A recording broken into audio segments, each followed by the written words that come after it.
Hi Christ lovers, how are you today? Awesome pastinya pastinya. welcome back on your YouTube channel Smile Worship and Podcast with us Nathan and Naomi. Yes. Ya, gimana Kak. kakak? Kita sapa teman-teman dulu ya. Apa Ya, kabar hari ini? apa Semoga kabar semua kalian tetap semua, sehat teman-teman, walafiat ya. Bapak Ibu semua Yes.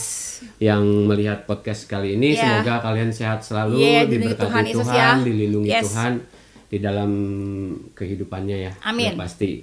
Dan kali ini tetap nggak kurangan makanan ya kak ya. Ya. Tetap makan dengan sehat. kali ini kita Oke. mau membahas mengenai tema Tentang berjaga-jaga kak. Kak. Berjaga-jaga. Berjaga-jaga tuh kalau aku inget tuh dulu aku suka camping Kak. Camping. Oh saya sih nggak suka kak. Kakak suka Kalau camping. camping, iya suka banget. Dulu camping itu kalau ada berlima misalkan, nah kita giliran berjaga-jaga. Oh takutnya ada Semalam hewan suntuk buas, tuh, binatang iya. buas atau gimana kak Karena ya? Oh takutnya iya. ada sesuatu yang ganggu lah Ya, istilahnya ya. bener-bener. Nah kita gantian, empat tidur, satu berjaga, atau tiga tidur, dua berjaga. Itu semalaman suntuk ya kak ya? Semalaman, mau nggak mau. Oh, Karena kan iya. khawatir ada sesuatu yang Iya benar-benar. scary lah Bahaya ya, Kak, ya? Iya. Kalau gitu Seperti saya itu, Kak. bacain ya kak ya dari Bacain, KBBI ya boleh, kak ya. boleh. Definisi atau arti kata berjaga-jaga berdasarkan dalam Kamus Besar Bahasa Indonesia atau KBBI adalah berjaga-jaga itu memiliki dua arti guys. Arti pertama, tidak tidur semalam suntuk. Masih menurut KBBI, pada zaman dahulu apabila raja mengawinkan anaknya, orang berjaga-jaga 40 malam lamanya kak. Lama sekali ya. Lama sekali. Lama banget. Arti berjaga-jaga di sini ada lek-lekan. Sedangkan arti kedua bersiap-siap, bersiap sedia, berawas-awas atau berhati-hati. Gitu, Terus Kak. dari firman Tuhan ada nggak Kak? Ada kak di Mengenai Matius 24 berjaga-jaga ayat 42 guys. Yap. Karena itu berjaga-jagalah sebab kamu tidak tahu pada hari mana Tuhanmu datang. Yep. Tetapi ketahuilah ini, jika tuan rumah tahu pada waktu mana pada malam hari pencuri akan datang, sudahlah pasti ia akan berjaga-jaga dan tidak akan membiarkan rumahnya dibongkar. Sebab itu hendaklah kamu juga siap sedia karena anak manusia datang pada saat yang tidak kamu duga. Di Wahyu 3 ayat 2 sampai 3. Bangunlah dan kuatkanlah apa yang masih tinggal yang sudah hampir mati, sebab tidak satupun dari pekerjaanmu aku dapati sempurna di hadapan Allahku. Karena itu, ingatlah bagaimana engkau telah menerima dan mendengarnya, turutilah itu dan bertobatlah. Karena jikalau engkau tidak berjaga-jaga, aku akan datang seperti pencuri, dan engkau tidak tahu pada waktu manakah aku tiba-tiba datang kepadamu.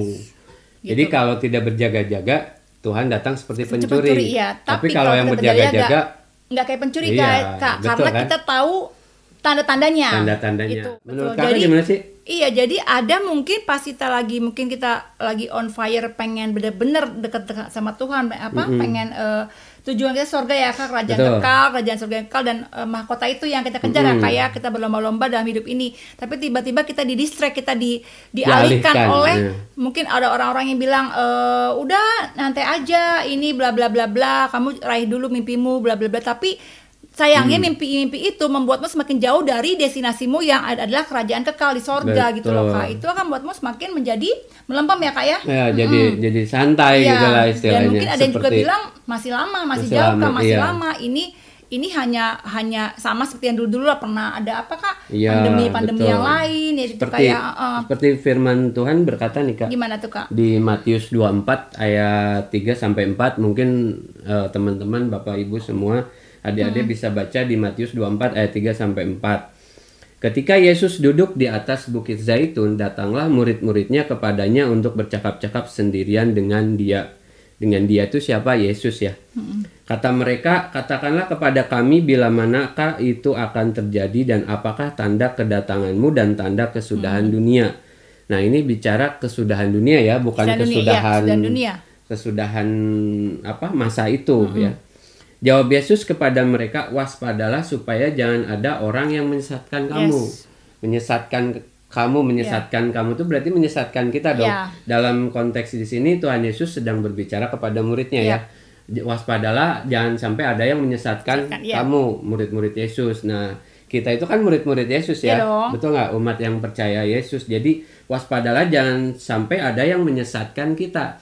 Itu kata-kata pertama yang Tuhan ucapkan pada saat ditanya sama muridnya ya. Kapan kedatangan? Iya. Itu kata-kata yang pertama. Artinya mengenai kedatangan Tuhan itu yang harus kita waspadai adalah penyesatan gitu kan. Makanya Tuhan berkata seperti ini. Nah, pertanyaannya siapa sih yang bisa menyesatkan kita ya, sebagai umat siapa Tuhan? Sih, Kak? Jawabannya ada di ayat selanjutnya, Kak. Jawab Yesus berkata kepada mereka. Mereka itu mengacu kepada murid-murid Yesus ya. Nah, mari kita ganti seperti ini. Jawab Yesus kepada kita ya, umat percaya.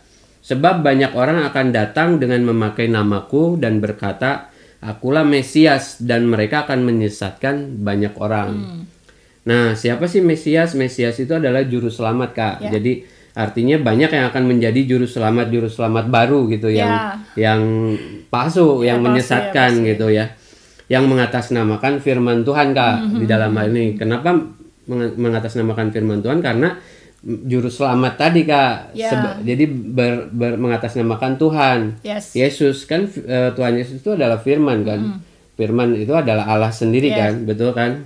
Nah, dengan cara apakah mereka menyesatkan? Seperti dua tipe tadi, Kak, yang aku contohin perumpamaan. Tunjukin ke jalan ini, padahal salah ya, Kak ya. Semakin jauh dari destinasi yang harus ditempuh. Betul. Jadi ada yang rupa-rupa orang yang berusaha menunjukkan kepada kita rupa-rupa jalan alternatif selain jalan kebenaran menuju kedatangan Tuhan Nah, jalan alternatif itu apakah bisa sebuah pleasure, Kak, seperti tadi harusnya ke Surabaya, kita ke Jogja dulu.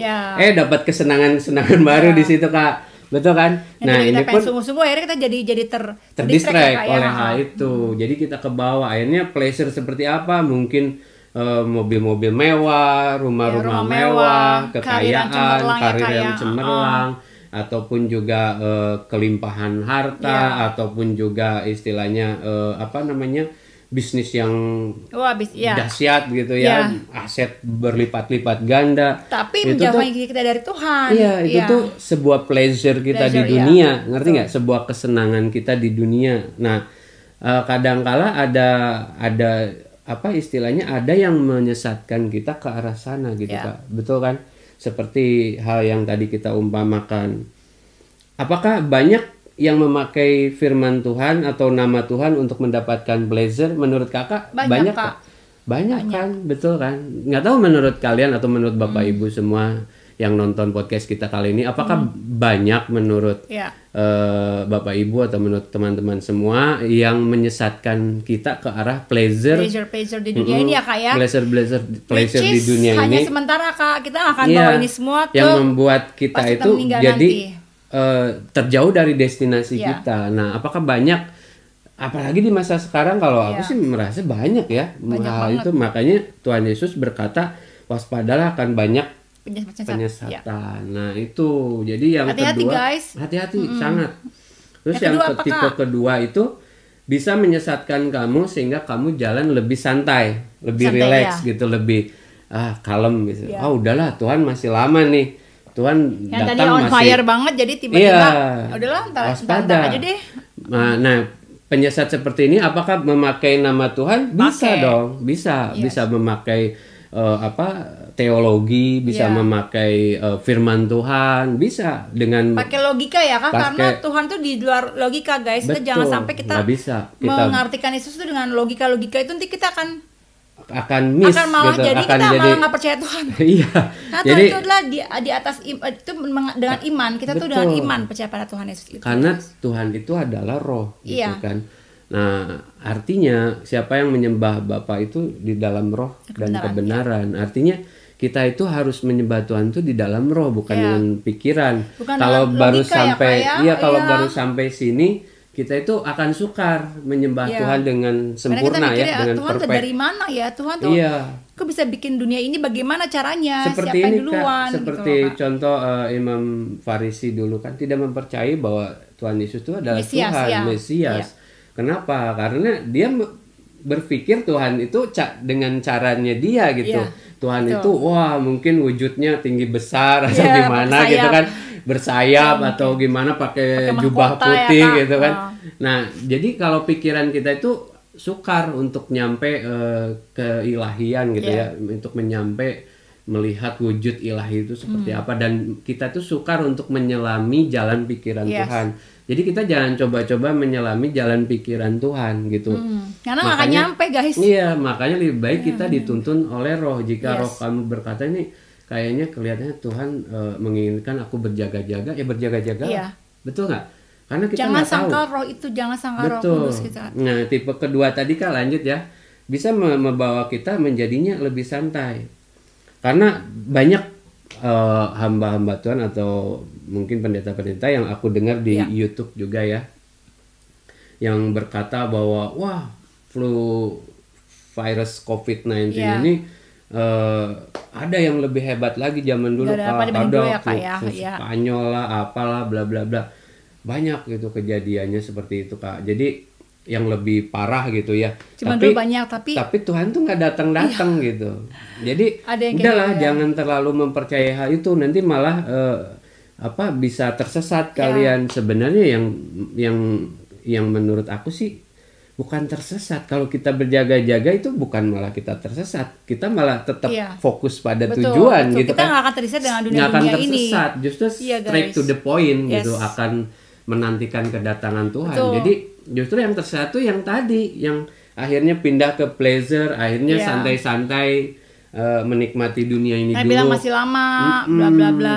Tuhan nggak datang, nanti malah akan seperti hamba yang jahat Kak di Bible Kak. Tuhan tuh nggak datang, ya udah dia mulai mukuli hamba-hamba lainnya. Tiba-tiba tuannya datang dan dia langsung dibawa ke penghukuman. Betul. Gitu. Nah itu, jadi hati-hati ya, benar-benar dalam hal ini kita harus hati-hati. Kenapa? Dan berhikmat ya Kak. Iya, karena makanya barang siapa mempunyai telinga hendaklah mendengar. Dan Tuhan selalu katakan itu ya di firman-Nya mengenai kedatangan itu. Berarti artinya kita harus benar-benar mendengar suara Tuhan. Kalau udah kita nggak bisa ada bicara, jangan sampai diabaikan. Iya, nanti tiba-tiba Tuhan ngomong lagi. Ketika Tuhan mengetuk ya kayak kita harus harus buka gitu. Jadi sehingga Tuhan akan makan bersama kita. Makan tuh bicara, bersekutu dengan kita ya. Betul nggak Kak? Seperti itu. Nah, aku sebagai umat Tuhan, aku akan tetap selalu berjaga-jaga meskipun di zaman apapun gitu ya istilahnya ya, tetap berjaga-jaga karena kita tidak tahu. Tiba-tiba Tuhan datang gitu seperti pencuri. Dan itu sebenarnya tanda-tanda kedatangan Tuhan itu udah sangat kelihatan Kak. Lebih kelihatan daripada 3-4 tahun lalu seperti saya pernah bilang kemarin kan. Ini benar-benar udah kelihatan banget guys. Kalau teman-teman masih bilang enggak ini itu nggak tahu lagi harus gimana deh. Pokoknya itu Tuhan udah kasih tahu tanda-tandanya pada sahabat-sahabatnya. Kita ada sahabat-sahabat Allah kalau kita melakukan kehendak Allah.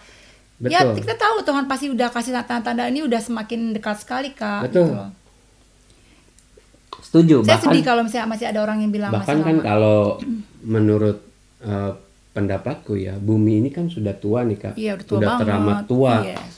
Jadi secara teori pun istilahnya ini logika kiamat ya kalau ya tuh ini udah secara teori logika pikiran kita, kiamat itu bisa terjadi di era ini. Kenapa? Ada ininya Kak? Nih, gimana sih Kak? Coba bacain coba. Oke. Ini fakta berita 2013 ya Kak. Dilansir dari 7 years ago, dilansir dari liputan6.com. Ancaman kiamat. Hasil penelitian tim Rosby amat optimistis ketimbang kalkulasi sejumlah ilmuwan lain yang memperkirakan kiamat akan datang lebih cepat dipicu banyak sebab. Bencana buatan manusia, robot yang memberontak, tubrukan asteroid, juga badai matahari. Astronom kerajaan Inggris Martin Rees memprediksi pada 2020 sekitar 1 juta orang akan meninggal akibat bioteror atau bioerror. Bioteknologi maju dengan pesat dan tanpa arah. Pada tahun 2020 akan ada ribuan bahkan jutaan orang punya kemampuan untuk menyebabkan bencana biologis, kata dia, seperti dimuat Yahoo News 19 September 2013. Bisa ya Pak ya? Bisa pas ya Kak? Yang dikutip di liputan6.com. Bayangkan ketika produk bioteknologi yang bisa mematikan manusia secara massal dan cepat ya dijadikan senjata biologi. Akibatnya sangat mengerikan. Ada juga ancaman asteroid. Suatu hari perwakilan pemerintah Amerika Serikat bertanya Kepala NASA Charles Bolden, apa respon terbaik jika sebuah asteroid menuju kota New York? Jawabannya sederhana dan ringkas, berdoalah. Hebat. Seorang NASA aja ya berdoalah. Iya, anak Tuhan juga ya kan. NASA mengklaim telah mendeteksi lebih dari 97% asteroid pembunuh planet di tata surya. Batu angkasa yang luasnya 6-7 mil mirip dengan yang memusnahkan dinosaurus. Dan NASA mengakui pihaknya kini baru bisa sekedar memperingatkan, belum ada teknologi yang bisa menghentikannya Kak. Ya, belum ada teknologi satupun yang bisa menghentikan itu semua guys. Ini Kak, ini dibikin 2013 dan dia memprediksi tahun 2020 Kak. Betul kan, memprediksi ada senjata biologis gitu ya. Nah, seperti itu. Jadi ini pun fakta yang menarik yang kita dapat ya, bahwa memang bumi ini udah tua gitu, udah tua. Jadi ada kemungkinan di generasi kita kiamat itu datang gitu ya. Betul so Pak? You have to be prepared. Iya, Jangan sampai santai. Jadi kita pun hendaklah mendengar apa sih? Mendengar berita bijaksana, melihat situasi. Bahkan tanda zaman. Kemarin ada kejadian bintang jatuh itu kan ya di meteor jatuh, dengar-dengar, tapi nggak tahu beritanya seperti apa, nggak dikupas karena banyak berita mengenai COVID ini kan.